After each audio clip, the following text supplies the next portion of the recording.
हर हर महादेव दोस्तों, सनातन वर्ल्ड में आपका स्वागत है। आज हम रुद्र संहिता के तृतीय खंड के 21वें अध्याय का श्रवण करेंगे। इससे पहले के एपिसोड में हमने रुद्र संहिता के तृतीय खंड के 1 से लेकर 20 तक के अध्यायों का श्रवण किया था, जिसका लिंक आपको इस वीडियो के डिस्क्रिप्शन बॉक्स में मिल जाएगा। तो चलिए दोस्तों, महादेव का नाम लेते हुए 21वें अध्याय का श्रवण आरंभ करते हैं। हर हर महादेव। 21वां अध्याय, पार्वती की तपस्या। ब्रह्मा जी बोले, हे देव ऋषि नारद, जब तुम पंचाक्षर मंत्र का उपदेश देकर उनके घर में चले आए तो देवी पार्वती मन ही मन बहुत प्रसन्न हुई, क्योंकि उन्हें महादेव जी को पति रूप में प्राप्त करने का साधन मिल गया था। वे जान गई थी कि त्रिलोकीनाथ भगवान शिव को सिर्फ उनकी तपस्या करके ही जीता जा सकता है। तब मन ही मन तपस्या करने का निश्चय करके पार्वती अपने पिता हिमराज और माता मैना से बोली कि मैं शिव जी की तपस्या करना चाहती हूँ। तप के द्वारा ही मेरे शरीर, स्वरूप, जन्म एवं वंश आदि की कृतकृत्यता होगी, इसलिए आप मुझे तप करने की आज्ञा प्रदान करें। उनकी तप करने की बात सुनकर पिता हिमालय ने सहर्ष आज्ञा प्रदान कर दी, परंतु माता मैना ने उन्हें घर से दूर वनों में जाकर तपस्या करने से रोका। पार्वती को रोकते हुए मैना के मुँह से उमा शब्द निकले, तभी से उनका नाम उमा हो गया। पार्वती के हट के सामने मैना कुछ ना कर सकी। तब खुशी से उन्होंने पार्वती को तपस्या करने की आज्ञा प्रदान कर दी। तत्पश्चात माता पिता की आज्ञा पाकर देवी पार्वती खुशी से मन में शिवजी का स्मरण करते हुए अपनी सखियों को साथ लेकर तपस्या करने के लिए चली गईं। रास्ते में पार्वती ने सुंदर वस्त्रों को त्याग दिया तथा वल्कल और मृग चर्म को धारण कर लिया। उत्तम वस्त्रों का त्याग करने के उपरांत देवी गंगोत्री नामक तीर्थ की ओर चल दी। जिस स्थान पर भगवान शंकर ने घोर तपस्या की थी और जहाँ शिव जी ने कामदेव को भस्म कर दिया था, वह स्थान गंगावतरण तीर्थ के नाम से प्रसिद्ध है। वहीं पर देवी पार्वती ने तप करने का निश्चय किया। गौरी के यहाँ तपस्या करने से ही यह पर्वत गौरी शिखर के नाम से प्रसिद्ध हुआ है। उस स्थान पर पार्वती ने अनेक फलों के वृक्ष लगाए। तत्पश्चात पृथ्वी को शुद्ध करके वेदी बनाकर अपनी इंद्रियों को वश में करके मन को एकाग्र कर कठिन तपस्या करनी आरंभ कर दी। ऐसी तपस्या ऋषि मुनियों के लिए भी दुष्कर थी। भयंकर गर्मी के दिनों में पार्वती अपने चारों ओर अग्नि जलाकर बीच में बैठकर ओम नमः शिवाय का जाप करती थी। वर्षा ऋतु में वे किसी चट्टान पर अथवा वेदी पर बैठकर निरंतर जलधारा से भीगती हुई शांत भाव से मंत्र जपती रहती थीं। सर्दियों में बिना कुछ खाए ठंडे जल में बैठकर पंचाक्षर मंत्र का जाप करती थीं। कभी कभी तो वे पूरी रात बर्फ की चट्टान पर बैठकर ध्यान करती थीं। सब कुछ भूलकर वे भगवान शिव के ध्यान में मग्न होकर उनका ध्यान करती रहती थीं। समय मिलने पर अपने द्वारा लगाए गए वृक्षों को पानी देती थीं। शुद्ध हृदय वाली पार्वती आंधी, तूफान, कड़ाके की सर्दी, मूसलाधार वर्षा तथा तेज धूप की प्रवाह किए बगैर निरंतर मनोवांछित फलों के दाता भगवान शिव का ध्यान करती रहती थी। उन पर अनेक प्रकार के कष्ट आए, परंतु उनका मन शिव जी के चरणों में ही लगा रहा। तपस्या के पहले वर्ष में उन्होंने केवल फलाहार किया, दूसरे वर्ष में वे केवल पेड़ के पत्तों को ही खाती थी। इस प्रकार तपस्या करते करते अनेकानेक वर्ष बीतते गए। देवी पार्वती ने सब कुछ खाना पीना छोड़ दिया था। अब वे केवल निराहार रहकर ही शिव जी की आराधना करती थी। तब भोजन हेतु पर्ण का भी त्याग कर देने के कारण देवताओं ने उन्हें अपर्णा नाम दिया। तत्पश्चात देवी पार्वती एक पैर पर खड़ी होकर ओम नमः शिवाय का जाप करने लगी। उनके शरीर पर वल्कल वस्त्र थे तथा मस्तक पर जटाएं थीं। इस प्रकार उस तपोवन में भगवान शिव की तपस्या करते करते 3000 वर्ष बीत गए। 3000 वर्ष बीत जाने पर देवी पार्वती को चिंता सताने लगी। वे सोचने लगी कि क्या इस समय महादेव जी यह नहीं जानते कि मैं उनके लिए ही तपस्या कर रही हूँ? फिर क्या कारण है कि वे मेरे पास अभी तक नहीं आए? वेदों की महिमा तो यही कहती है कि भगवान शंकर सर्वज्ञ, सर्वात्मा, सब कुछ जानने वाले, सभी ऐश्वर्यों को प्रदान करने वाले, सबके मन की बातों को सुनने वाले, मनोवांछित वस्तु प्रदान करने वाले तथा समस्त दुखों को दूर करने वाले हैं। तब क्यों वे अपनी कृपा दृष्टि से मुझ दीन को कृतार्थ नहीं करते। मैंने अपनी सभी इच्छाओं और कामनाओं को त्याग कर अपना ध्यान भगवान शिव में लगाया है। भगवान, यदि मैंने पंचाक्षर मंत्र का भक्तिपूर्वक जाप किया हो तो महादेव जी आप मुझ पर प्रसन्न हो। इस प्रकार हर समय पार्वती शिव जी के चरणों के ध्यान में ही मग्न रहती थी। जगदम्बा माँ का साक्षात अवतार देवी पार्वती की वह तपस्या परम आश्चर्यजनक थी। उनकी तपस्या सभी को मुग्ध कर देने वाली थी। उनके तप की महिमा के फलस्वरूप प्राणी और जानवर उनके ध्यान में बाधा नहीं बनते थे। उनकी तपस्या के परिणाम स्वरूप वहाँ का वातावरण बड़ा मनोरम हो गया था। वृक्ष सदा फलों से लदे रहते थे। विभिन्न प्रकार के सुंदर सुगंधित फूल हर समय वहाँ खिले रहते थे। वह स्थान कैलाश पर्वत की सी शोभा पा रहा था तथा पार्वती की तपस्या की सिद्धि का साकार रूप बन गया था। हर हर महादेव। 22वां अध्याय। देवताओं का शिव जी के पास जाना। ब्रह्मा जी कहते हैं, मुनीश्वर, भगवान शिव को पति रूप में प्राप्त करने के लिए पार्वती को तपस्या करते करते अनेक वर्ष बीत गए, परंतु भगवान शिव ने उन्हें वरदान तो दूर अपने दर्शन तक ना दिए। तब पार्वती के पिता हिमाचल, उनकी माता मैना और मेरु एवं मंदराचल ने आकर पार्वती को बहुत समझाया तथा उनसे वापस घर लौट चलने का अनुरोध किया। तब उन सब की बात सुनकर देवी पार्वती ने विनम्रतापूर्वक कहा, हे पिताजी और माताजी, क्या आप लोगों ने मेरे द्वारा की गई प्रतिज्ञा को भुला दिया है? मैं भगवान शिव को अवश्य ही अपनी तपस्या द्वारा प्राप्त करूंगी। आप निश्चिंत होकर अपने घर लौट जाएं। इसी स्थान पर महादेव जी ने क्रोधित होकर कामदेव को भस्म कर दिया था और वनों को अपनी क्रोधाग्नि से भस्म कर दिया था। उन त्रिलोकीनाथ भगवान शंकर को मैं अपनी तपस्या द्वारा यहाँ बुलाऊंगी। आप सभी यह जानते हैं कि भक्त वत्सल भगवान शिव को केवल भक्ति से ही वश में किया जा सकता है। अपने पिता, माता और भाइयों से यह वचन कहकर देवी पार्वती चुप हो गई। उन्हें समझाने आए उनके सभी परिजन उनकी प्रशंसा करते हुए वापस अपने घर लौट गए। अपने माता पिता के लौटने के पश्चात देवी पार्वती दुगने उत्साह के साथ पुनः तपस्या करने में लीन हो गई। उनकी अद्भुत तपस्या को देखकर सभी देवता, असुर, मनुष्य, मुनि आदि सभी चराचर प्राणियों सहित पूरा त्रिलोक संतृप्त हो उठा। देवता समझ नहीं पा रहे थे कि पूरी प्रकृति क्यों उद्विग्न और अशांत है। यह जानने के लिए इंद्र व सब देवता गुरु बृहस्पति के पास गए। तत्पश्चात वे सभी मुझ विधाता के शरण में सुमेरु पर्वत पर पहुँचे। वहाँ पहुँचकर उन्होंने मुझे हाथ जोड़कर प्रणाम किया तथा मेरी स्तुति की। तब वे मुझसे पूछने लगे कि प्रभु, इस जगत के संतृप्त होने का क्या कारण है? उनका यह प्रश्न सुनकर मैंने त्रिलोकीनाथ भगवान शिव के चरणों का ध्यान करते हुए यह जान लिया कि जगत में उत्पन्न हुआ दाह देवी पार्वती द्वारा की गई तपस्या का ही परिणाम है। अतः सब कुछ जान लेने के उपरांत मैं इस बात को श्री हरि विष्णु को बताने के लिए देवताओं के साथ क्षीर सागर को गया। वहाँ श्री हरि सुखद आसन पर विराजमान थे। मुझ सहित सभी देवताओं ने विष्णु जी को प्रणाम कर उनकी स्तुति करना आरंभ कर दिया। तत्पश्चात मैंने श्री हरि से कहा, हे हरि, देवी पार्वती के उग्र तप से संतृप्त होकर हम सभी आपकी शरण में आए हैं। हम सबकी रक्षा कीजिए, भगवान हमें बचाइए। हमारी करुण पुकार सुनकर शेष शैया पर बैठे श्री हरि बोले, आज मैंने देवी पार्वती की इस घोर तपस्या का रहस्य जान लिया है, परंतु उनकी इच्छा को पूरा करना हमारे वश की बात नहीं है। अतः हम सब मिलकर त्रिलोकीनाथ भगवान शिव के पास चलते हैं। केवल वे ही हैं जो हमें इस विकट स्थिति से उबार सकते हैं। देवी पार्वती तपस्या के माध्यम से भगवान शिव को पति रूप में प्राप्त करना चाहती हैं। इसलिए भगवान शिव से यह प्रार्थना करनी चाहिए कि वे देवी पार्वती से विधिवत विवाह कर लें। हम सभी को इस विश्व का कल्याण करने के लिए भगवान शिव से पार्वती का पानी ग्रहण करने का अनुरोध करना चाहिए। भगवान विष्णु की बात सुनकर सभी देवता भयभीत होते हुए बोले, भगवान शिव बहुत क्रोधी और हठी हैं। उनके नेत्र काल की अग्नि के समान हैं, हम भूलकर भी भगवान शंकर के पास नहीं जाएंगे। उनका क्रोध सहा नहीं जाएगा। उन्होंने कामदेव को भस्म कर दिया था। हमें डर है कि कहीं क्रोध में वे हमें भी भस्म ना कर दें। हे नारद, इंद्रादि देवताओं की बात सुनकर लक्ष्मीपति श्री हरि बोले, तुम सब मेरी बातों को ध्यानपूर्वक सुनो। भगवान शिव समस्त देवताओं के स्वामी और भयों का नाश करने वाले हैं। तुम सबको मिलकर कल्याणकारी भगवान शिव की शरण में जाना चाहिए। भगवान शंकर पुराण पुरुष, सर्वेश्वर और परम तपस्वी हैं। हमें उनकी शरण में जाना ही चाहिए।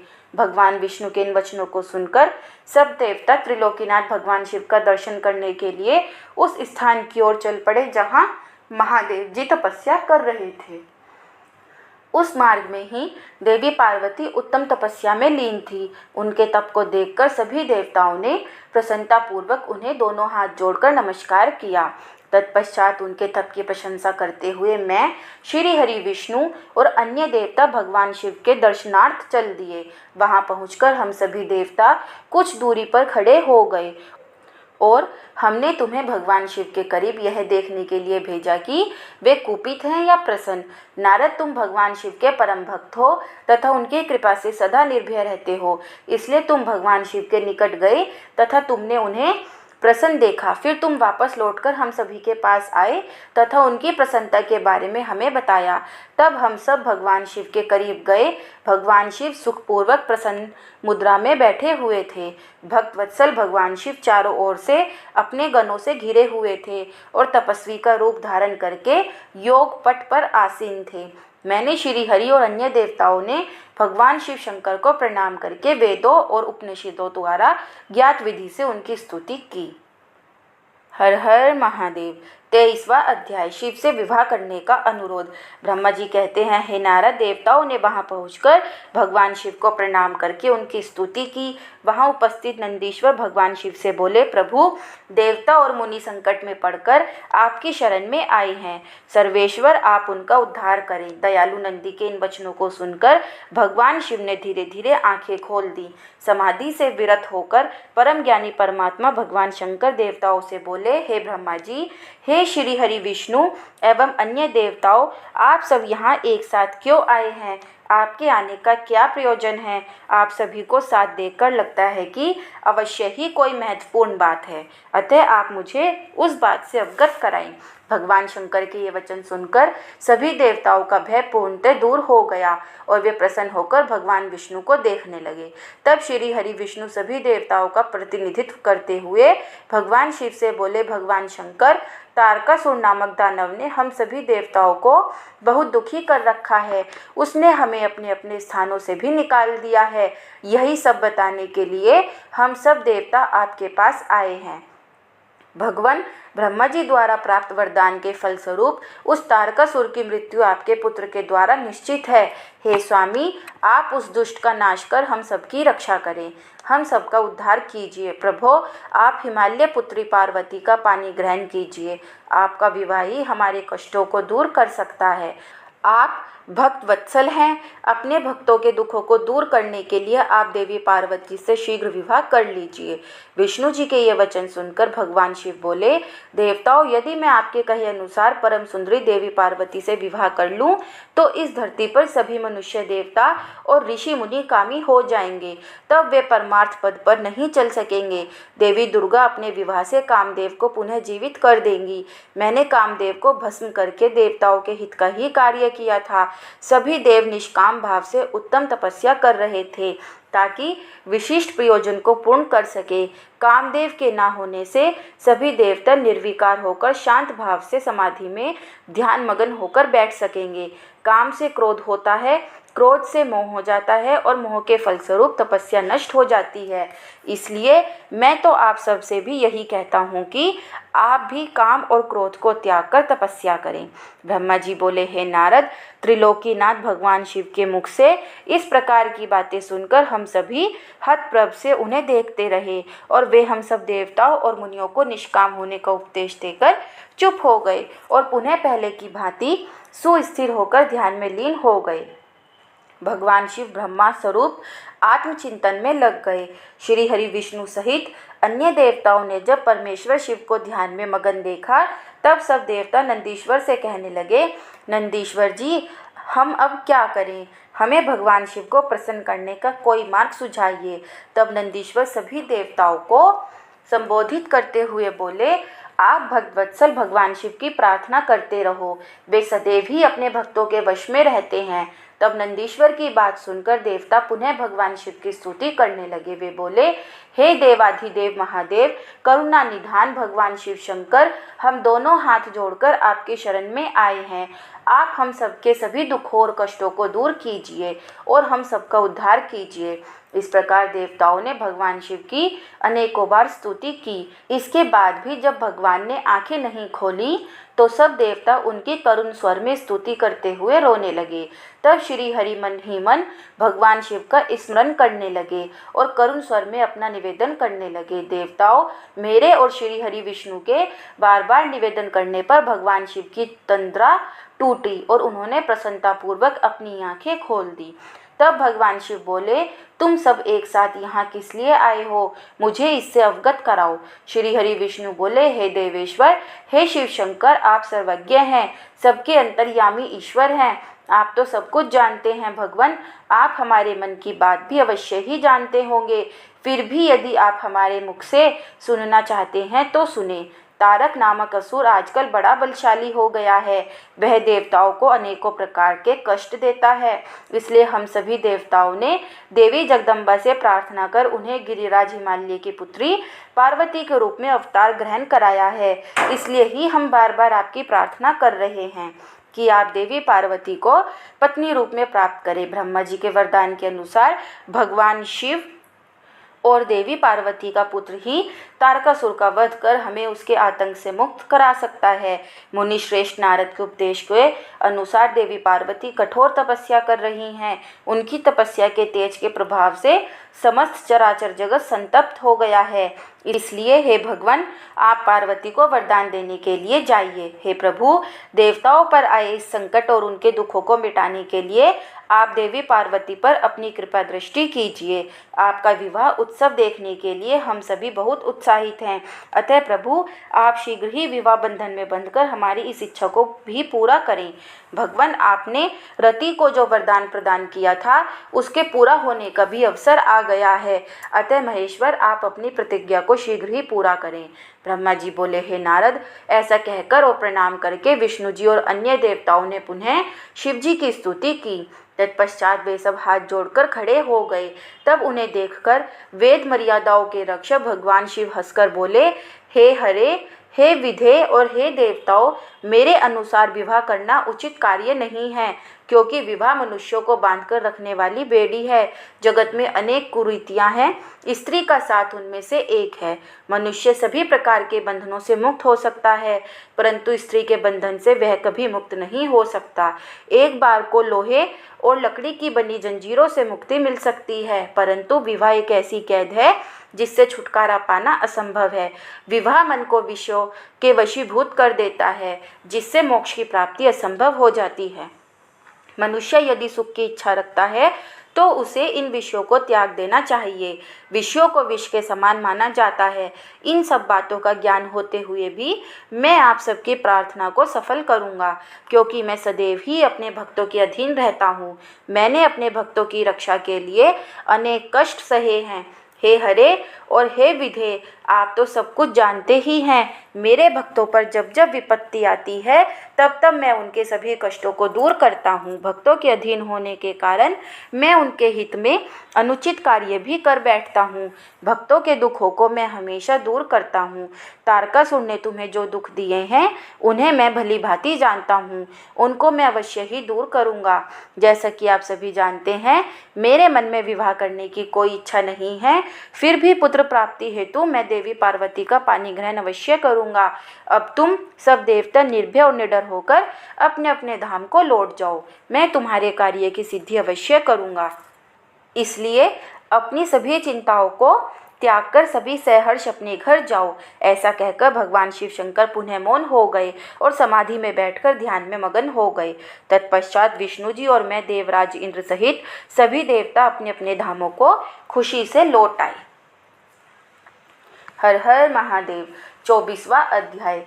सब ऋषियों द्वारा पार्वती की परीक्षा। ब्रह्मा जी कहते हैं, देवताओं के अपने अपने निवास पर लौट जाने के उपरांत भगवान शिव पार्वती की तपस्या की परीक्षा लेने के विषय में सोचने लगे। वे अपने परात्पर माया रहित स्वरूप का चिंतन करने लगे। वैसे तो वे सर्वेश्वर और सर्वज्ञ हैं, वे ही सबके रचनाकार और परमेश्वर हैं। उस समय देवी पार्वती बहुत कठोर तप कर रही थी। उस तपस्या को देखकर स्वयं भगवान शिव भी आश्चर्यचकित हो गए। उनकी अटूट भक्ति ने शिव जी को विचलित कर दिया।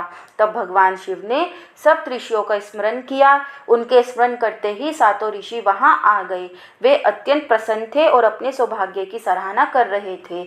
उन्हें देखकर शिव जी हंसते हुए बोले, आप सभी परम हितकारी वे सभी वस्तुओं का ज्ञान रखने वाले हैं। गिरिराज हिमालय की पुत्री पार्वती इस समय सुस्थिर होकर शुद्ध हृदय से गौरी शिखर पर्वत पर घोर तपस्या कर रही है। उनकी इस तपस्या का एकमात्र उद्देश्य मुझे पति रूप में प्राप्त करना है। उन्होंने अपनी सभी कामनाओं को त्याग दिया है। मुनिवरों, आप सब मेरी इच्छा से देवी पार्वती के पास जाएं और उनकी दृढ़ता की परीक्षा लें। भगवान शिव की आज्ञा पाकर सातों ऋषि देवी पार्वती के तपस्या वाले स्थान पर चले गए। वहां देवी पार्वती तपस्या में लीन थी। उनका मुख तप पुंज से प्रकाशित था। उन उत्तम व्रतधारी सप्तऋषियों ने हाथ जोड़कर मन ही मन देवी पार्वती को प्रणाम किया। तत्पश्चात ऋषि बोले, हे देवी गिरिराज नंदिनी, हम आपसे यह जानना चाहते हैं कि आप किस लिए यह तपस्या कर रही हैं। आप इस तप के द्वारा किस देवता को प्रसन्न करना चाहती हैं और आपको किस फल की इच्छा है। उन सप्तऋषियों के इस प्रकार पूछने पर गिरिराज कुमारी देवी पार्वती बोली, मुनीश्वरों, आप लोगों को मेरी बातें अवश्य ही असंभव लगेंगी। साथ ही मुझे इस बात का भी आशंका है कि आप लोग मेरा परिहास उड़ाएंगे, परंतु फिर भी जब आपने मुझसे कुछ पूछा है तो मैं आपको इसका उत्तर अवश्य दूंगी। मेरा मन एक बहुत उत्तम कार्य के लिए तपस्या कर रहा है। वैसे तो यह कार्य होना बहुत मुश्किल है, तथापि मैं इसकी सिद्धि हेतु पूरे मनोयोग से कार्य कर रही हूँ। देवऋषि नारद द्वारा दिए गए उपदेश के अनुसार मैं भगवान शिव को पति रूप में प्राप्त करने के लिए उनकी तपस्या कर रही हूँ। मेरा मन सर्वथा उन्हीं के ध्यान में मगन रहता है तथा मैं उन्हीं के चरणार विंदों का चिंतन करती रहती हूँ। देवी पार्वती का यह वचन सुनकर सप्त ऋषि हंसने लगे और पार्वती को तपस्या मार्ग से निर्वत करने के उद्देश्य से मिथ्या वचन बोलने लगे। उन्होंने कहा, हे हिमालय पुत्री पार्वती, देवऋषि नारद तो व्यर्थ ही अपने को महान पंडित मानते हैं। उनके मन में क्रूरता भरी रहती है। आप तो बहुत समझदार दिखाई देती हैं। क्या आप उनको समझ नहीं पाई? नारद सदैव छल कपट की बातें करते हैं। वे दूसरों को मोह माया में डालते रहते हैं। उनकी बातें मानने से सिर्फ हानि ही होती है। प्रजापति दक्ष के पुत्रों को उन्होंने ऐसा उपदेश दिया कि वे हमेशा के लिए अपना घर छोड़कर चले गए। दक्ष के ही अन्य पुत्रों को भी उन्होंने बेघर कर दिया और वे भिखारी बन गए। विद्याधर चित्रकेतु का नारद ने घर उजाड़ दिया। प्रहलाद को भक्ति मार्ग पर चलवाकर और उन्हें अपना शिष्य बनाकर उन्होंने हिरण्यकश्यपु से प्रहलाद पर बहुत से अत्याचार करवाए। मुनि नारद सदैव लोगों को अपनी मीठी मीठी वाणी द्वारा मोहित करते हैं, फिर अपनी इच्छानुसार सबसे कार्य करवाते हैं। वे केवल शरीर से ही शुद्ध दिखाई देते हैं, जबकि उनका मन मलिन और कलेश युक्त रहता है। वे सदैव हमारे साथ रहते हैं, इसलिए हम उन्हें भली भांति जानते और पहचानते हैं। हे देवी, आप तो अत्यंत विद्वान और परम ज्ञानी जान पड़ती हैं। भला आप कैसे नारद के द्वारा मूर्ख बन गई? देवी, आप जिनके लिए इतनी कठोर तपस्या कर रही हैं, वे भगवान शिव तो बहुत उदासीन और निर्विकार हैं। वे सदैव काम के शत्रु हैं। हे पार्वती, आप थोड़ा विचार करके देखो कि आप किस प्रकार का पति चाहती हैं। आप मुनि नारद के बहकावे में ना आएं। भगवान शिव तो महानिर्लज, अमंगल रूप, काम के परम शत्रु, निर्विकारी, उदासीन, कुल से हीन, भूतों व प्रेतों के साथ रहने वाले हैं। भला इस प्रकार का पति पाकर आपको किस प्रकार का सुख मिल सकता है? नारद मुनि ने अपनी माया से तुम्हारे ज्ञान और विवेक को पूर्णतया नष्ट कर दिया है और तुम्हें अपनी छल कपट प्रपंच वाली बातों से छला है। देवी कृपया आप यह सोचें कि इन्हीं शिव शंकर ने परम गुणवती सुंदर दक्ष पुत्री सती के साथ विवाह किया था। उस बेचारी को भी उनके साथ अत्यंत दुख उठाने पड़े। भगवान शिव सती को त्याग कर पुनः अपने ध्यान में निमग्न हो गए। वे सदा अकेले और शांत रहने वाले हैं। वे किसी स्त्री के साथ निर्वाह नहीं कर सकते। तभी तो देवी सती ने इसी दुख के कारण अपने पिता के घर जाकर अपने शरीर को योग अग्नि में जलाकर भस्म कर दिया था। हे देवी, इन सब बातों को यदि आप शांत मन से ध्यान लगाकर सोचें तो पूर्णतया सही पाएंगी। इसलिए हम आपसे यह प्रार्थना करते हैं कि आप यह तपस्या कर शिव जी को प्रसन्न करने का हठ छोड़ दें और वापस अपने पिता हिमालय के घर चली जाएं। जहाँ तक आपके विवाह का प्रश्न है, हम आपका विवाह योग्य वर से अवश्य करा देंगे। इस समय आपके लिए त्रिलोकी में सबसे योग्य पुरुष बैकुंठ के स्वामी लक्ष्मीपति श्री हरि विष्णु हैं। वे तुम्हारे अनुरूप ही सुंदर एवं मंगलकारी हैं। उन्हें पति के रूप में प्राप्त करके आप सुखी हो जाएंगी। अतः देवी, आप भगवान शिव को पति रूप में प्राप्त करने के इस हठ को त्याग दें। सप्तऋषियों की ऐसी बातें सुनकर साक्षात जगदम्बा का अवतार देवी पार्वती हंसने लगी और उन परम ज्ञानी सप्तऋषियों से बोली, हे मुनीश्वरों, आप अपनी समझ के अनुसार सही कह रहे हैं, परंतु मैं अपनी दृढ़ विश्वास को त्याग नहीं सकती। मैं गिरिराज हिमालय की पुत्री हूँ। पर्वत पुत्री होने के कारण मैं स्वाभाविक रूप से कठोर हूँ। मैं तपस्या से घबरा नहीं सकती। इसलिए हे मुनिगणों, आप मुझे रोकने की चेष्टा ना करें। मैं जानती हूँ कि देव ऋषि नारद ने जो उपदेश मुझे दिया है और शिवजी की प्राप्ति का साधन जो मुझे बताया है वह असत्य नहीं है। मैं उसका पालन अवश्य करूँगी। यह तो सब विदित है कि गुरुजनों का वचन सदैव हित के लिए ही होता है। इसलिए मैं अपने गुरु नारद जी के वचनों का सर्वथा पालन करूँगी। इससे ही मुझे दुखों से छुटकारा मिलेगा और सुख की प्राप्ति होगी। जो गुरु के वचनों को मिथ्या जानकर उन पर नहीं चलते, उन्हें इस लोक और परलोक में दुख ही मिलता है। इसलिए गुरु के वचनों को पत्थर की लकीर मानकर उनका पालन करना चाहिए। अतः मेरा घर बसे या ना बसे, मैं तपस्या का यह पथ नहीं छोड़ूंगी। हे मुनीश्वरों, आपका कथन भी सही है। भगवान विष्णु सद्गुणों से युक्त हैं तथा नित नई लीलाएं रचते हैं, परंतु भगवान शिव साक्षात परम ब्रह्मा हैं। वे परम आनंदमय हैं। मोह माया में फंसे लोगों को ही प्रपंचों की आवश्यकता होती है। ईश्वर को इन सब की ना तो कोई आवश्यकता होती है और ना ही रुचि। भगवान शिव सिर्फ भक्ति से ही प्रसन्न होते हैं। वे धर्म या जाति विशेष पर कृपा नहीं करते। ऋषियों, यदि भगवान शिव मुझे पत्नी रूप में नहीं स्वीकारेंगे तो मैं आजीवन कुंवारी ही रहूंगी और किसी अन्य का वरण कदापि नहीं करूंगी। यदि सूर्य पूर्व की जगह पश्चिम से निकलने लगे, पर्वत अपना स्थान छोड़ दे और अग्नि शीतलता अपना ले, चट्टानों पर फूल खिलने लगे, तो भी मैं अपना हट नहीं छोड़ूंगी। ऐसा कहकर देवी पार्वती ने सप्तऋषियों को दोनों हाथ जोड़कर प्रणाम किया तथा भक्ति भाव से शिव चरणों का स्मरण करते हुए पुनः तपस्या में लीन हो गईं। तब पार्वती के श्रीमुख से उनका दृढ़ निश्चय सुनकर सप्तऋषि बहुत प्रसन्न हुए और उनकी जय जयकार करने लगे। उन्होंने पार्वती को तपस्या में सफल होकर भगवान शिव से मनोवांछित वरदान प्राप्त करने का आशीर्वाद दिया।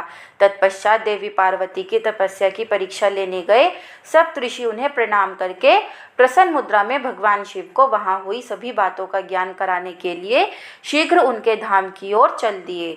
तब भगवान शिव शंकर के पास पहुंचकर सप्तऋषियों ने उनके समीप जाकर दोनों हाथ जोड़कर उन्हें प्रणाम किया और उनकी स्तुति की। तत्पश्चात सप्तऋषियों ने महादेव जी को सारा वृतांत बताया। फिर प्रभु शिव की आज्ञा पाकर सप्तऋषि स्वर्गलोक को चले गए। हर हर महादेव। 25वां अध्याय। शिवजी द्वारा पार्वती जी की तपस्या की परीक्षा करना। ब्रह्मा जी बोले, हे मुनि श्रेष्ठ नारद, सप्तऋषियों ने पार्वती जी के आश्रम से आकर त्रिलोकीनाथ भगवान शिव को वहां का सारा वृतांत सुनाया। सप्तऋषियों के अपने लोक चले जाने के पश्चात शिवजी ने देवी पार्वती की तपस्या की, स्वयं परीक्षा लेने के बारे में सोचा। परीक्षा लेने के लिए महादेव जी ने एक तपस्वी का रूप धारण किया और उस स्थान की ओर चल दिए जहाँ पार्वती तपस्यार्थ थी। आश्रम में पहुंचकर उन्होंने देखा देवी पार्वती वेदी पर बैठी हुई थी और उनका मुखमंडल चंद्रमा की कला के समान तेजोदीप्त था। भगवान शिव ब्राह्मण देवता का रूप धारण करके उनके सम्मुख पहुँचे। ब्राह्मण देवता को आया देखकर पार्वती ने भक्ति पूर्वक उनका फल फूलों से पूजन सत्कार किया। पूजन के बाद देवी पार्वती ने ब्राह्मण देवता से पूछा, हे ब्राह्मण देव, आप कौन हैं और कहाँ से पधारे हैं? मुनीश्वर, आपके परम तेज से यह पूरा वन प्रकाशित हो रहा है। कृपया कर मुझे अपने यहाँ आने का कारण बताइए। तब ब्राह्मण रूप धारण किए हुए महादेव जी बोले, मैं इच्छा अनुसार विचरने वाला ब्राह्मण हूँ। मेरा मन प्रभु के चरणों का ही ध्यान करता है। मेरी बुद्धि सदैव उन्हीं का स्मरण करती है। मैं दूसरों को सुखी करके खुश होता हूँ।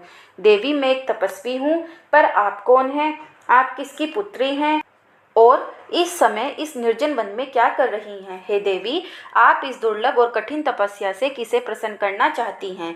तपस्या या तो ऋषि मुनि करते हैं या फिर भगवान के चरणों में ध्यान लगाना वृद्धों का काम है। भला इस तरुण अवस्था में आप क्यों घर के ऐशो आराम को त्याग कर ब्रह्मचर्य का पालन करती हुई तपस्विनी का जीवन जी रही हैं? आप किस तपस्वी की धर्मपत्नी हैं और पति के समान तप कर रही हैं? हे देवी, अपने बारे में मुझे जानकारी दीजिए कि आपका क्या नाम है और आपके पिता का क्या नाम है। किस प्रकार आप तप के प्रति आसक्त हो गई? क्या आप वेद माता गायत्री हैं, लक्ष्मी हैं अथवा सरस्वती हैं? देवी पार्वती बोली, हे मुनि श्रेष्ठ, ना तो मैं वेद माता गायत्री हूँ, ना लक्ष्मी और ना ही सरस्वती हूँ।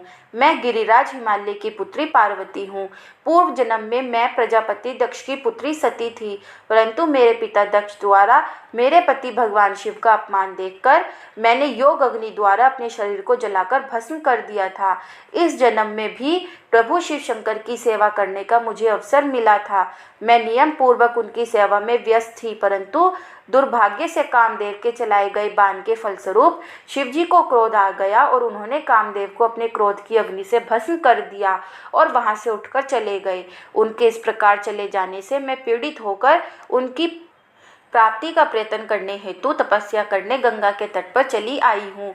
यहाँ मैं बहुत लंबे समय से कठोर तपस्या कर रही हूँ ताकि मैं शिव जी को पुनः पति रूप में प्राप्त कर सकूँ, परंतु मैं ऐसा करने में सफल नहीं हो सकी हूँ। मैं अभी अग्नि में प्रवेश करने ही वाली थी कि आपको आया देखकर ठहर गई। अब आप जाइए, मैं अग्नि में प्रवेश करूंगी क्योंकि भगवान शिव ने मुझे स्वीकार नहीं किया है। ऐसा कहकर देवी पार्वती उन ब्राह्मण देवता के सामने ही अग्नि में समा गईं। ब्राह्मण देव ने उन्हें ऐसा करने से बहुत रोका, परंतु देवी पार्वती ने उनकी एक भी बात नहीं सुनी और अग्नि में प्रवेश कर लिया। परंतु देवी पार्वती की तपस्या के प्रभाव के फलस्वरूप वह धधकती हुई अग्नि एकदम ठंडी हो गई। सहसा पार्वती आकाश में ऊपर की ओर उठने लगी। तब ब्राह्मण रूप धारण किए हुए भगवान शिव हंसते हुए बोले, हे देवी, तुम्हारे शरीर पर अग्नि का कोई प्रभाव ना पड़ना तुम्हारी तपस्या की सफलता का ही सूचक है, परंतु तुम्हारी मनोवांछित इच्छा का पूरा ना होना तुम्हारी असफलता को दर्शाता है। अतः देवी, तुम मुझ ब्राह्मण से अपनी तपस्या के मनोरथ को बताओ। शिव जी के इस प्रकार पूछने पर उत्तम व्रत का पालन करने वाली देवी पार्वती ने अपनी सखी को उत्तर देने के लिए कहा। उनकी सखी बोली, हे साधु महाराज, मेरी सखी गिरिराज हिमालय की पुत्री पार्वती हैं। पार्वती का अभी तक विवाह नहीं हुआ है। ये भगवान शिव को ही पति रूप में प्राप्त करना चाहती है। इसी के लिए वे 3000 वर्षों से कठोर तपस्या कर रही हैं। मेरी सखी पार्वती ब्रह्मा, विष्णु और देवराज इंद्र को छोड़कर पिनाक पानी भगवान शंकर को ही पति रूप में प्राप्त करना चाहती है। इसलिए ये मुनि नारद की आज्ञा अनुसार कठोर तपस्या कर रही है। देवी पार्वती की सखी की बातें सुनकर जटाधारी तपस्वी का वेश धारण किए हुए भगवान शिव हंसते हुए बोले, देवी, आपकी सखी ने जो कुछ मुझे बताया है मुझे परिहास जैसा लगता है। यदि फिर भी यही सत्य है तो पार्वती, आप स्वयं इस बात को स्वीकार करें और मुझसे इस बात को कहें। हर हर महादेव। 26वां अध्याय, पार्वती को शिवजी से दूर रहने का आदेश।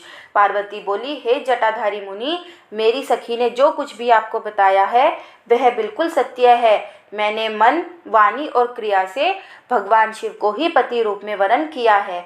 मैं जानती हूँ कि महादेव जी को पति रूप में प्राप्त करना बहुत ही दुर्लभ कार्य है।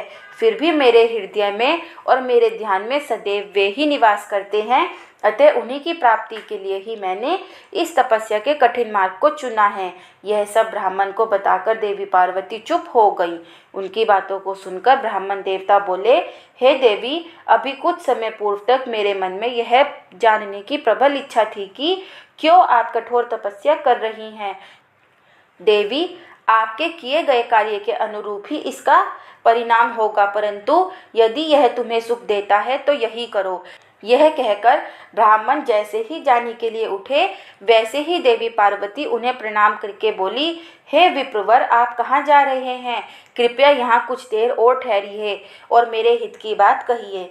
देवी पार्वती के ये वचन सुनकर साधु का वेश धारण किए हुए भगवान शिव वहीं ठहर गए और बोले, हे देवी, यदि आप वाकई मुझे यहाँ रोककर मुझसे अपने हित की बात सुनना चाहती हैं तो मैं आपको अवश्य ही समझाऊंगा, जिससे आपको अपने हित का स्वयं ज्ञान हो जाएगा। देवी, मैं स्वयं भी महादेव जी का भक्त हूँ, इसलिए उन्हें अच्छी प्रकार से जानता हूँ। जिन भगवान शिव को आप अपना पति बनाना चाहती हैं, प्रभु शिव शंकर सदैव अपने शरीर पर भस्म धारण किए रहते हैं। उनके सिर पर जटाएं हैं, शरीर पर वस्त्रों के स्थान पर वे बाघ की खाल पहनते हैं और चादर के स्थान पर वे हाथी की खाल ओढ़ते हैं।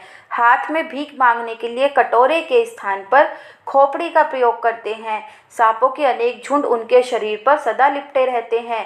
जहर को वे पानी की भांति पीते हैं। उनके नेत्र लाल रंग के और अत्यंत डरावने लगते हैं। उनका जन्म कब, कहाँ और किससे हुआ है, यह आज तक भी कोई नहीं जानता। वे घर गृहस्थी के बंधनों में सदा ही दूर रहते हैं। उनकी 10 भुजाएं हैं। देवी, मैं यह नहीं समझ पाता हूँ कि शिवजी को अपना पति क्यों बनाना चाहती हैं। आपका विवेक कहाँ चला गया है? प्रजापति दक्ष ने अपनी पुत्री सती को सिर्फ इसीलिए ही अपनी यज्ञ में नहीं बुलाया क्योंकि वे कपालधारी भिक्षुक की भार्या हैं। उन्होंने अपने यज्ञ में शिव के अतिरिक्त सभी देवताओं को भाग दिया। इसी अपमान से क्रोधित होकर सती ने अपने प्राणों को त्याग दिया था। देवी, आप अत्यंत सुंदर एवं स्त्रियों में रतन स्वरूप हैं। आपके पिता गिरिराज हिमालय समस्त पर्वतों के राजा हैं। फिर क्यों आप इस उग्र तपस्या द्वारा भगवान शिव को पति रूप में पाने का प्रयास कर रही हैं? क्यों आप सोने की मुद्रा के बदले कांच को खरीदना चाहती हैं?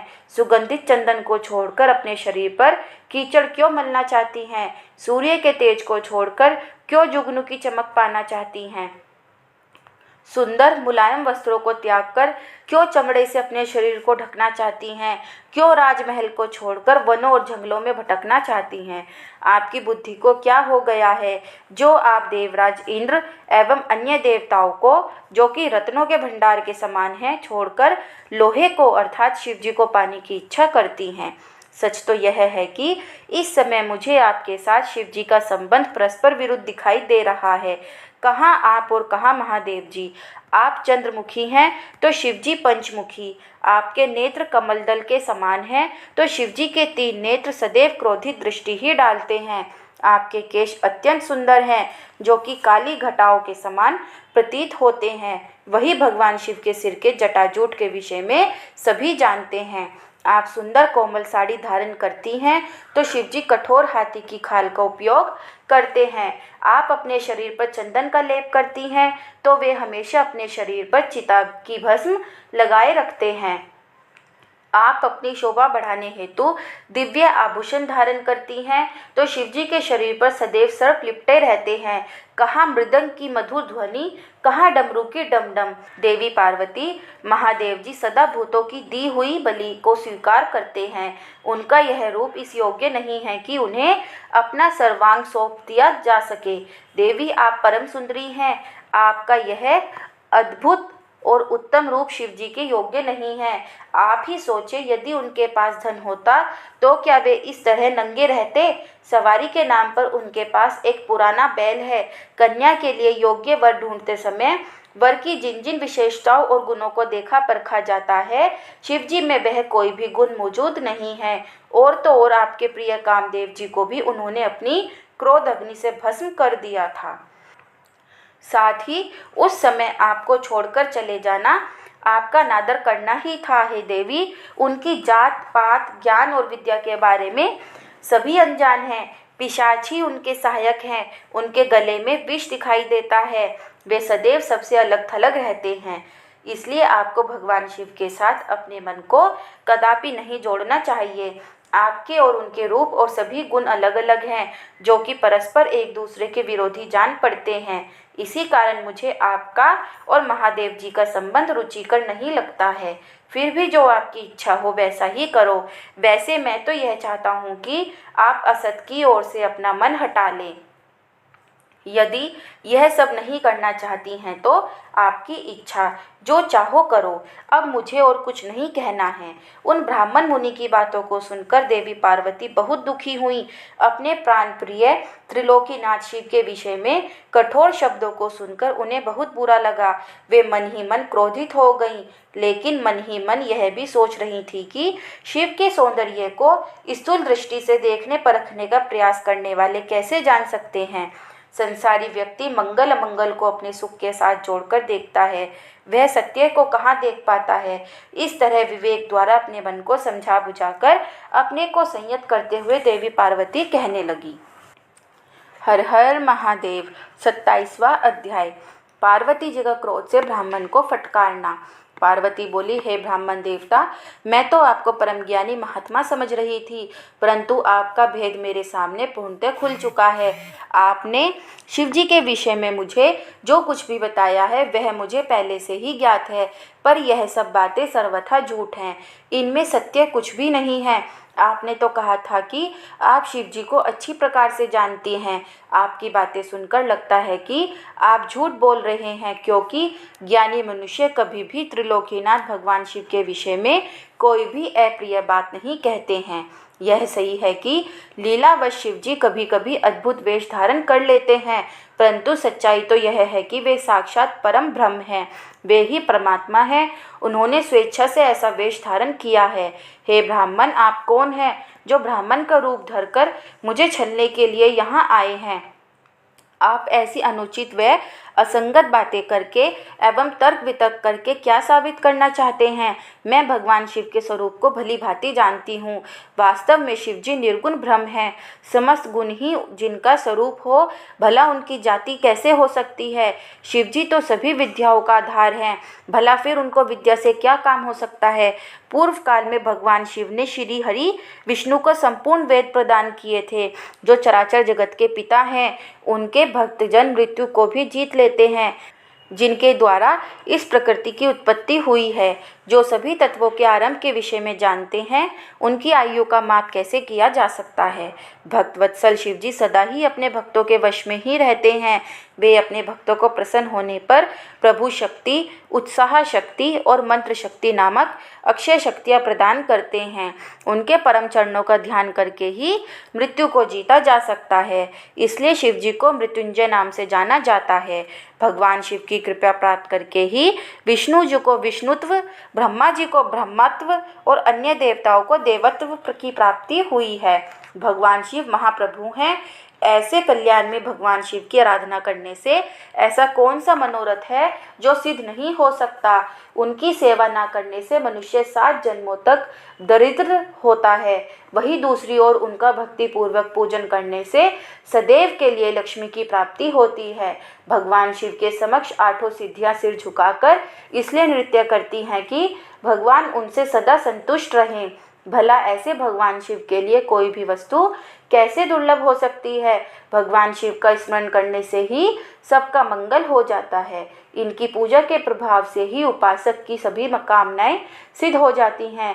ऐसे निर्विकारी भगवान शिव में भला विकार कहाँ से और कैसे आ सकता है? जिस मनुष्य के मुख में सदैव शिव का मंगलकारी नाम रहता है, उसके दर्शन मात्र से ही सब पवित्र हो जाते हैं। आपने कहा था कि वे अपने शरीर पर चिता की भस्म लगाते हैं।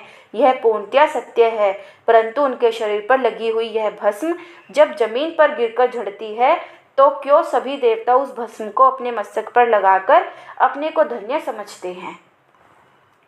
अर्थात उनके स्पर्श मात्र से ही अपवित्र वस्तु भी पवित्र हो जाती है। भगवान शिव ही इस जगत के पालनकर्ता, सृष्टिकर्ता और संहारक हैं। भला उन्हें कैसे साधारण बुद्धि द्वारा जाना जा सकता है। उनके निर्गुण रूप को आप जैसे लोग कैसे जान सकते हैं? दुराचारी और पापी मनुष्य भगवान शिव के स्वरूप को नहीं समझ सकते। जो मनुष्य अपने अहंकार और अज्ञानता के कारण शिव तत्व की निंदा करते हैं, उसके जन्म का सारा पुण्य भस्म हो जाता है।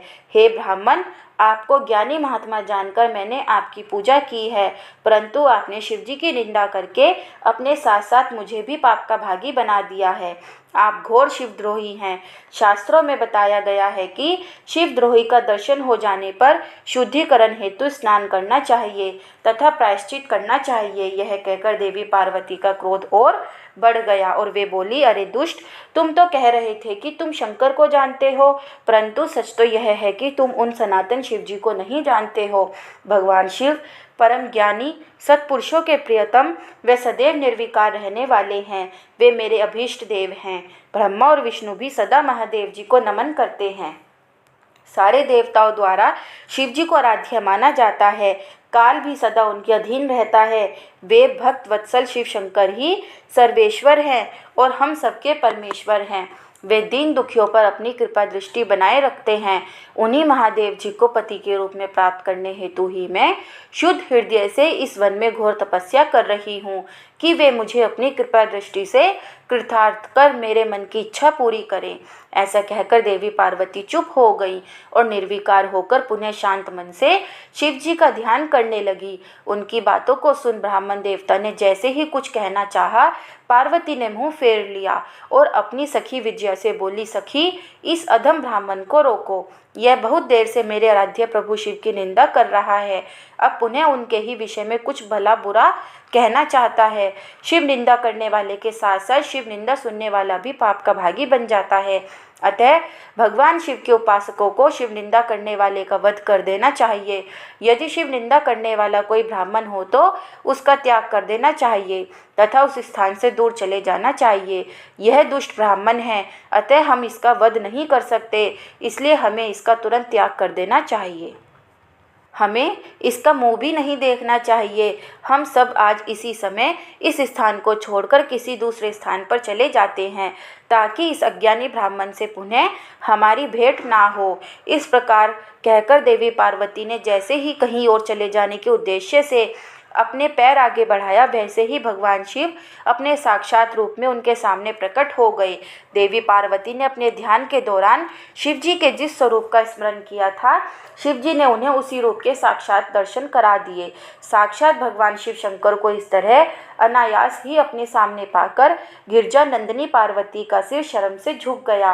तब भगवान शिव देवी पार्वती से बोले, हे प्रिय, आप मुझे यहाँ अकेला छोड़कर कहाँ जा रही हैं? देवी, मैं आपकी इस कठोर तपस्या से अत्यंत प्रसन्न हुआ हूँ।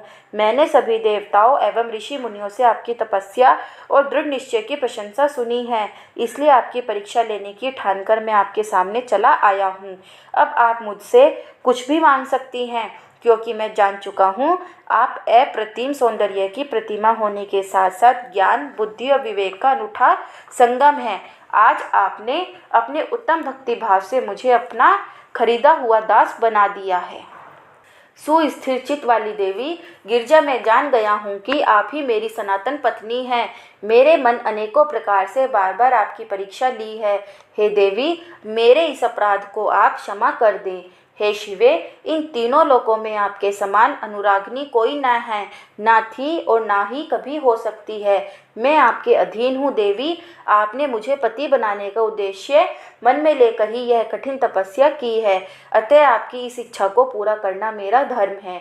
देवी, मैं शीघ्र ही आपका पानी ग्रहण कर आपको अपने साथ कैलाश पर्वत पर ले जाऊंगा। देवाधिदेव महादेव जी के इन वचनों को सुनकर गिरिजा नंदिनी पार्वती के आनंद की कोई सीमा नहीं रही। वे अत्यंत प्रसन्न हुई। हर्ष तिरेक से उनका तपस्या करते हुए सारा कष्ट पल में ही दूर हो गया। उनकी सारी थकावट तुरंत ही दूर हो गई। पार्वती अपनी तपस्या की सफलता और त्रिलोकीनाथ भक्त वत्सल महादेव जी के साक्षात दर्शन पाकर कृतार्थ हो गई और उनके सभी दुख कलेश पल भर में ही दूर हो गए। हर हर महादेव। 28वां अध्याय शिव पार्वती संवाद। ब्रह्मा जी कहते हैं, नारद, परमेश्वर भगवान शिव की बातें सुनकर और उनके साक्षात स्वरूप का दर्शन पाकर देवी पार्वती को बहुत हर्ष हुआ। उनका मुखमंडल प्रसन्नता के कारण कमल दल के समान खिल उठा। उस समय वे बहुत सुख का अनुभव करने लगी। अपने सम्मुख खड़े महादेव जी से वे इस प्रकार बोली, हे देवेश्वर, आप सबके स्वामी हैं। हे प्रभो, पूर्व काल में आपने जिस प्रिया के कारण प्रजापति दक्ष के संपूर्ण यज्ञ का पलों में विनाश कर दिया था, भला उसे ऐसे ही क्यों भुला दिया। हे सर्वेश्वर, हम दोनों का साथ तो जन्म जन्मांतर का है। प्रभु, इस समय में समस्त देवताओं की प्रार्थना से प्रसन्न होकर उनको तारकासुर के दुखों से मुक्ति दिलाने के लिए पर्वतों के राजे हिमालय की पत्नी देवी मैना के गर्भ से उत्पन्न हुई हूँ। आपको ज्ञात ही है कि आपको पुनः पति रूप में प्राप्त करने हेतु ही मैंने यह कठोर तपस्या की है। इसलिए देवेश, आप मुझसे विवाह कर मुझे मेरी इच्छा अनुसार अपनी पत्नी बना लें। भगवान, आप तो अनेक लीलाएं रचते हैं। अब आप मेरे पिता शैलराज हिमालय और मेरी माता मैना के समक्ष चलकर उनसे मेरा हाथ मांग लीजिए। भगवान, जब आप इन सब बातों से मेरे पिता को अवगत कराएंगे तब वे निश्चय ही मेरा हाथ प्रसन्नता पूर्वक आपको सौंप देंगे। पूर्व जन्म में जब मैं प्रजापति दक्ष की पुत्री सती थी, उस समय मेरा और आपका विवाह हुआ था। तब मेरे पिता दक्ष ने ग्रहों की पूजा नहीं की थी। उस विवाह में ग्रह पूजन से संबंधित बहुत बड़ी त्रुटि रह गई थी। मैं यह चाहती हूँ कि इस बार शास्त्रोक्त विधि से हमारा विवाह संपन्न हो। हमें विवाह से संबंधित सभी रीति रिवाजों और रस्मों को भली भांति पालन करना चाहिए ताकि इस बार हमारा विवाह सफल हो सके।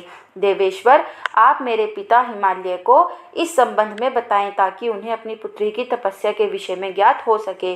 देवी पार्वती के प्रेम और निष्ठा भरे इन शब्दों को सुनकर भगवान शिव बहुत प्रसन्न हुए और हंसते हुए बोले, हे देवी महेश्वरी, इस संसार में हमारे आसपास जो कुछ भी दिखाई देता है वह सभी नाशवान अर्थात नश्वर है। मैं निर्गुण परमात्मा हूँ। मैं अपने ही प्रकाश से प्रकाशित होता हूँ। मेरा अस्तित्व स्वतंत्र है। देवी, आप समस्त कर्मों को करने वाली प्रकृति हैं। आप ही महामाया हैं। आपने ही मुझे इस माया मोह के बंधनों में फंसाया है। मैंने इन सभी को धारण कर रखा है। कौन मुख्य ग्रह है, कौन ऋतु समूह है। हे देवी, आप और मैं दोनों ही सदैव अपने भक्तों को सुख देने के लिए ही अवतार ग्रहण करते हैं। आप सगुण और निर्गुण प्रकृति हैं। हे गिरिजे, मैं आपके पिता के पास आपका हाथ मांगने के लिए नहीं जा सकता, फिर भी आपकी इच्छा को पूरा करना मेरा कर्तव्य है। अतः आप जैसा कहेंगी मैं अवश्य करूँगा। महादेव जी के ऐसा कहने पर देवी पार्वती अति हर्ष का अनुभव करने लगी और शिव जी को भक्तिपूर्वक प्रणाम करके बोली, हे नाथ, आप परमात्मा हैं और मैं प्रकृति हूँ। हम दोनों का अस्तित्व स्वतंत्र एवं सगुण है। फिर भी अपने भक्तों की इच्छा पूरा करना हमारा कर्तव्य है। भगवान, मेरे पिता हिमालय से मेरा हाथ मांगकर उन्हें दाता होने का सौभाग्य प्रदान करें। हे प्रभु, आप तो जगत में भक्त वत्सल नाम से विख्यात है। मैं भी तो आपकी परम भक्त हूँ। क्या मेरी इच्छा को पूरा करना आपके लिए महत्वपूर्ण नहीं है? नाथ, हम दोनों जन्म जन्म से एक दूसरे के ही हैं। हमारा अस्तित्व एक साथ है, तभी तो आपका अर्धनारीश्वर रूप सभी मनुष्यों, ऋषि मुनियों एवं देवताओं द्वारा पूज्य है। मैं आपकी पत्नी हूँ। मैं जानती हूँ कि आप निर्गुण, निराकार और परम ब्रह्म परमेश्वर हैं। आप सदा अपने भक्तों का हित करने वाले हैं। आप अनेकों प्रकार की लीलाएं रचते हैं। भगवान, आप सर्वज्ञ हैं। मुझ दीन पर भी अपनी कृपा दृष्टि करिए और अनोखी लीला रचकर इस कार्य की सिद्धि कीजिए। नारद ऐसा कहकर देवी पार्वती दोनों हाथ जोड़कर और मस्तक झुकाकर खड़ी हो गई। अपनी प्राण वल्लभा पार्वती की इच्छा का सम्मान करते हुए महादेव जी ने हिमालय से उनका हाथ मांगने हेतु अपनी स्वीकृति प्रदान कर दी। तत्पश्चात त्रिलोकीनाथ महादेव जी उस स्थान से अंतर्ध्यान होकर अपने निवास कैलाश पर्वत पर चले गए। कैलाश पर्वत पर पहुंचकर शिव जी ने प्रसन्नता पूर्वक सारा वृत्तांत नंदीश्वर सहित अपने सभी गणों को सुनाया। यह जानकर सभी गण बहुत खुश हुए और नाचने गाने लगे। उस समय वहाँ महान उत्सव होने लगा। उस समय सभी खुश थे और आनंद का वातावरण था। हर हर महादेव। 29वां अध्याय। शिवजी द्वारा हिमालय से पार्वती को मांगना। ब्रह्मा जी बोले, हे महामुनि नारद, भगवान शिव के वहां से अंतर ध्यान हो जाने के उपरांत देवी पार्वती भी अपनी सखियों के साथ प्रसन्नता पूर्वक अपने पिता के घर की ओर चल दी। उनके आने का शुभ समाचार सुनकर देवी मैना और हिमालय बहुत प्रसन्न हुए और तुरंत सिंहासन से उठकर देवी पार्वती से मिलने के लिए चल दिए। उनके सभी भाई भी उनकी जय जयकार करते हुए उनसे मिलने के लिए आगे चले गए। देवी पार्वती अपने नगर के निकट पहुंची। वहां उन्होंने अपने माता पिता और भाइयों को नगर के मुख्य द्वार पर अपना इंतजार करते पाया। वे अत्यंत हर्ष से विभोर होकर उनका स्वागत करने के लिए खड़े थे। पार्वती ने हाथ जोड़कर उन्हें प्रणाम किया। हिमालय और मैना ने अपनी पुत्री को अनेकानेक आशीर्वाद देकर गले से लगा लिया। भाव विह्वल होकर उनकी आंखों से आंसू टपकने लगे। सभी उपस्थित लोगों ने उनकी मुक्त हृदय से प्रशंसा की। वे कहने लगे कि पार्वती ने उनके कुल का उद्धार किया है और अपने मनोवांछित कार्य की सिद्धि की है।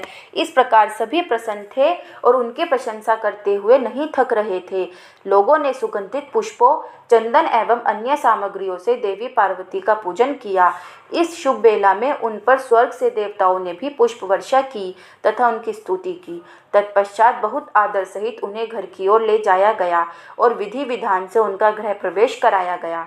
ब्राह्मणों, ऋषि मुनियों, देवताओं और प्रजाजनों ने उन्हें अनेकों शुभ व उत्तम आशीर्वाद प्रदान किए।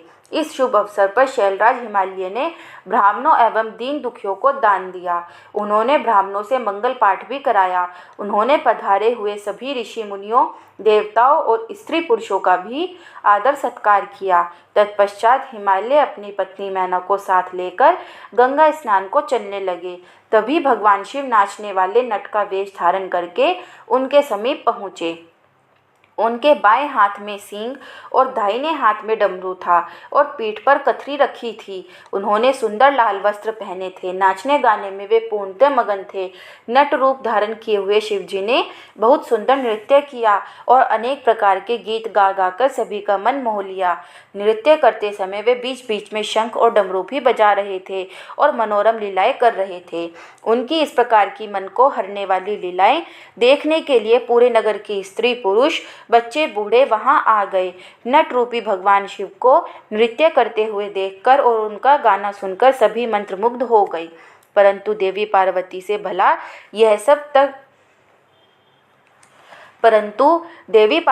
भला यह कब तक छिपता।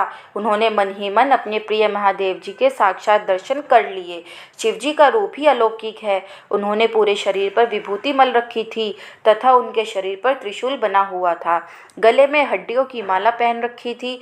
उनका मुख सूर्य के तेज के समान शोभा पा रहा था। उनके गलों में यज्ञोपवीत के समान नाग लटका हुआ था। त्रिलोकीनाथ भगवान शिव के इस सुंदर मनोहारी स्वरूप का हृदय में दर्शन कर लेने मात्र से ही देवी पार्वती हर्ष तिरेक से बेहोश हो गई। वे जैसे उनके स्वप्न में कह रहे थे कि देवी अपना मनोवांछित वर मांगो। हृदय में विराजमान इस अनोखे स्वरूप को मन ही मन प्रणाम करके पार्वती ने कहा कि भगवान मेरे पति बन जाइए। तब देवेश्वर ने मुस्कुराते हुए तथास्तु कहा और उनके स्वप्न से अंतर्ध्यान हो गए। जब उनकी आंखें खुली तो उन्होंने शिवजी को नट रूप धारण किए वहां नाचते गाते देखा। नट के रूप में स्वयं भक्तवत्सल भगवान शिव के नाच गाने से प्रसन्न होकर पार्वती की माता मैना सोने की थाली में रत्न, माणिक, हीरे और सोना लेकर उन्हें भिक्षा देने के लिए आई।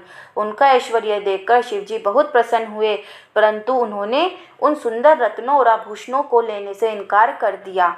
वे बोले, देवी भला मुझे रत्नों और आभूषणों से क्या लेना देना। यदि आप मुझे कुछ देना ही चाहती हैं तो अपनी कन्या का दान दे दीजिए। यह कहकर वे पुनः नृत्य करने लगे। उनकी बातें सुनकर देवी मैना क्रोध से उफन उठी। वे उन्हें उसी समय वहां से निकालना चाहती थी कि तभी गिरिराज हिमालय भी गंगा स्नान करके वापस लौट आए। जब उनकी पत्नी मैना ने उन्हें सभी बातें बताई तो वे भी जल्द से जल्द नट को वहां से निकालने को तैयार हो गए। उन्होंने अपने सेवकों को नट को बाहर निकालने की आज्ञा दी। परंतु यह असंभव था। वे साक्षात शिव भले ही नट का रूप धारण किए हुए थे, परंतु उनका शरीर अद्भुत तेज से संपन्न था और वे परम तेजस्वी दिखाई दे रहे थे। उन्हें उठाकर निकाल फेंकना तो दूर की बात थी, उन्हें तो छूना भी कठिन था। तब उन्होंने मैना हिमालय को अनेक प्रकार की लीलाएं रचकर दिखाई। नट ने तुरंत ही श्री हरि विष्णु का रूप धारण कर लिया। उनके माथे पर किरीट, कानों में कुंडल और शरीर पर पीले वस्त्र अनोखी शोभा पा रहे थे। उनकी 4 भुजाएं थी। पूजा करते समय हिमालय और मैना ने जो पुष्प, गंध एवं अन्य वस्तुएं अर्पित की थी, वे सभी उनके शरीर और मस्तक पर शोभा पा रही थी। यह देखकर सभी आश्चर्यचकित हो गए। तत्पश्चात नट ने जगत की रचना करने वाले ब्रह्मा जी का चतुर्मुख रूप धारण कर लिया। उनका शरीर लाल रंग का था और वे वैदिक मंत्रों का उच्चारण कर रहे थे। उन सभी ने उस नट भक्त वत्सल भगवान शिव के उत्तम रूप को देखा। उनके साथ देवी पार्वती भी थी। वे रुद्र रूप में मुस्कुरा रहे थे। उनका वह स्वरूप अत्यंत सुंदर एवं मनोहारी था। उनकी ये सुंदर लीलाएं देखकर सभी आश्चर्यचकित रह गए थे और परम आनंद का अनुभव कर रहे थे। तत्पश्चात पुनः एक बार नट रूपी शिव जी ने मैना हिमालय से उनकी पुत्री का हाथ मांगा तथा अन्य भिक्षा ग्रहण करने से इनकार कर दिया, परंतु शिव जी की माया से मोहित हुए गिरिराज हिमालय ने उन्हें अपनी पुत्री सौंपने से मना कर दिया।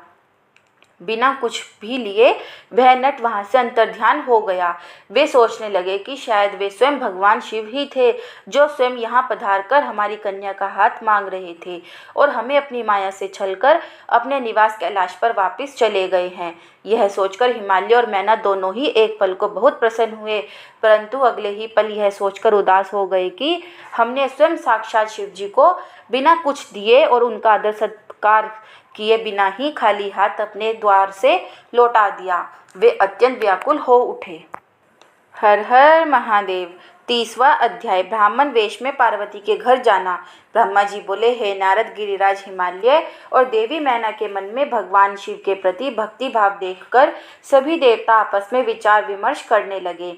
तब देवताओं के गुरु बृहस्पति और ब्रह्मा जी से आज्ञा लेकर सभी भगवान शिव के पास कैलाश पर्वत पर गए। पहुंचकर उन्होंने हाथ जोड़कर शिव जी को प्रणाम किया और उनकी अनेकानेक बार स्तुति की। तत्पश्चात देवता बोले, हे देवाधिदेव महादेव भगवान शंकर, हम दोनों हाथ जोड़कर आपकी शरण में आए हैं। हम पर प्रसन्न होइए और हम पर अपनी कृपा दृष्टि बनाइए। प्रभु, आप तो भक्त वत्सल हैं और अपने भक्तों की प्रसन्नता के लिए कार्य करते हैं। आप दीन दुखियों का उद्धार करते हैं। आप दया और करुणा के अथाह सागर हैं। आप ही अपने भक्तों को संकटों से दूर करते हैं तथा उनकी सभी विपत्तियों का विनाश करते हैं। इस प्रकार महादेव जी की अनेकों बार स्तुति करने के बाद देवताओं ने भगवान शिव को गिरिराज हिमालय और उनकी पत्नी मैना की भक्ति से अवगत कराया और आदर सही सभी बातें उन्हें बता दी। तत्पश्चात भगवान शिव ने हंसते हुए उनकी सभी प्रार्थनाओं को स्वीकार कर लिया। तब अपने कार्य को सिद्ध हुआ समझकर सभी देवता प्रसन्नतापूर्वक अपने अपने धाम लौट गए। जैसा कि सभी जानते हैं कि भगवान शिव को लीलाधारी कहा जाता है, वे माया के स्वामी हैं। पुनः वे शैलराज हिमालय के घर गए। उस समय राजा हिमालय अपनी पुत्री पार्वती सहित सभा भवन में बैठे हुए थे। उन्होंने ऐसा रूप धारण किया कि वे कोई ब्राह्मण अथवा साधु संत जान पड़ते थे। उनके हाथ में दंड व छत्र था। शरीर पर दिव्य वस्त्र तथा माथे पर तिलक शोभा पा रहा था। उनके गले में शालग्राम तथा हाथ में स्फटिक की माला थी। वे मुक्त कंठ में हरि नाम जप रहे थे।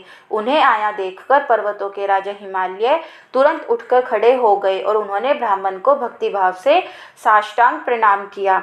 देवी पार्वती अपने प्राणेश्वर भगवान शिव को तुरंत पहचान गई। उन्होंने उत्तम भक्ति भाव से सिर झुकाकर उनकी स्तुति की।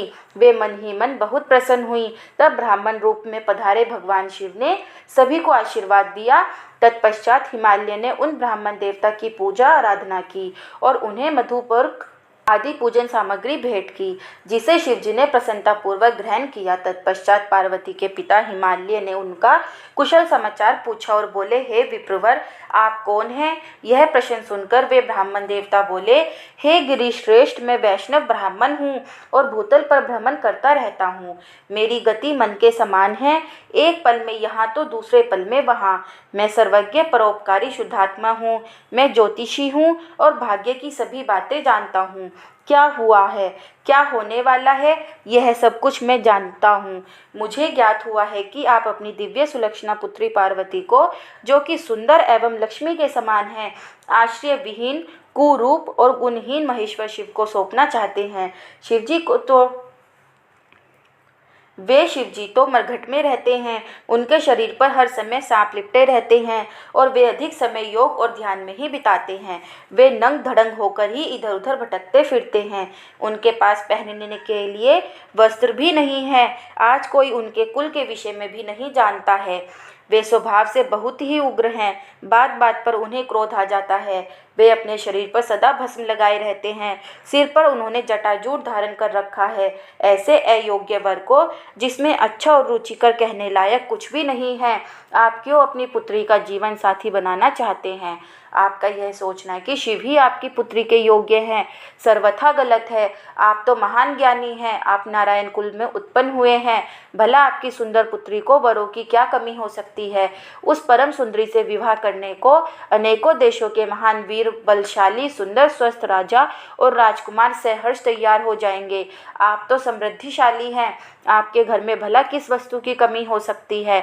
परंतु शैलराज, जहाँ आप अपनी पुत्री को ब्याहना चाह रहे हैं, वे बहुत निर्धन हैं। यहाँ तक कि उनके भाई बंधु भी नहीं हैं। वे सर्वथा अकेले हैं। गिरिराज हिमालय, आपके पास अभी समय है, अतः आप अपने भाई बंधुओं, पुत्रों व अपनी प्रिय पत्नी देवी मैना से इस विषय में सलाह कर लें, परंतु अपनी पुत्री पार्वती से इस विषय में कोई सलाह ना लें, क्योंकि वे शिव के गुण दोषों के बारे में कुछ भी नहीं जानती हैं। ऐसा कहकर ब्राह्मण देवता, जो वास्तव में साक्षात भगवान शिव ही थे, हिमालय का आदर सत्कार ग्रहण करके आनंद पूर्वक वहां से अपने धाम को चले गए।